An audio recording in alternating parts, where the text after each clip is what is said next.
مصاحبه‌ای که امام حرمین شریفین شیخ عبدالرحمن سدیس در این روزها داشت، از آن میتوان گفت که در آن به علامت‌های اشاره کرد که جامعه مسلمانی در این روزها باید از زیاد دعا کردن استفاده برند. از آن جمله در حق خادمان حرمین شریفین که مسئولیت باز کردن مسجدین حرمین بر دوش آنهاست.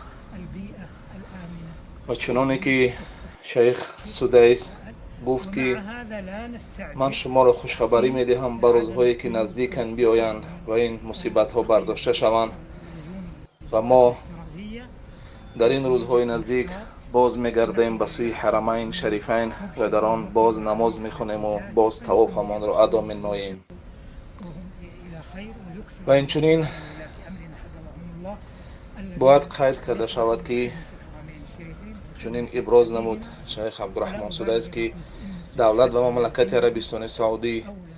هرچی کوشش خود را در آن صرف کرده است که این مسئله را در نزدیکترین فرصت حل بنماید، ولی صحتی هر یک مسلمان نیز برای دولت و خادمین حرمین شریفین خیلی مهم است. باید این مسئله را همه جانبه به خاطر امن و ثبات و صحتی تمام مسلمانان همه طرفین مسئله دیده و سنجیده شود و به خاطر اطمینان کامل رفع این بلای عصر که باوری است 100% از آن کرده شود که این بلا رفع کرده شده است و سپس به یک تصمیم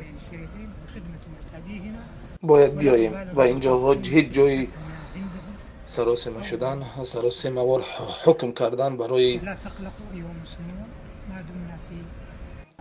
کشادن و نماز کشادن حج و نماز خواندن و طواف کردن نیست.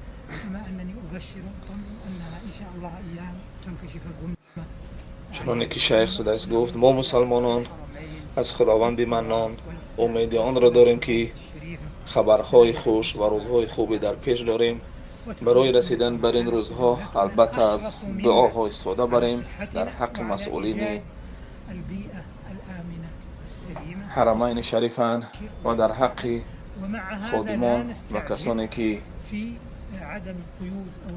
ادای این عمل خیر بر دوش آنها است.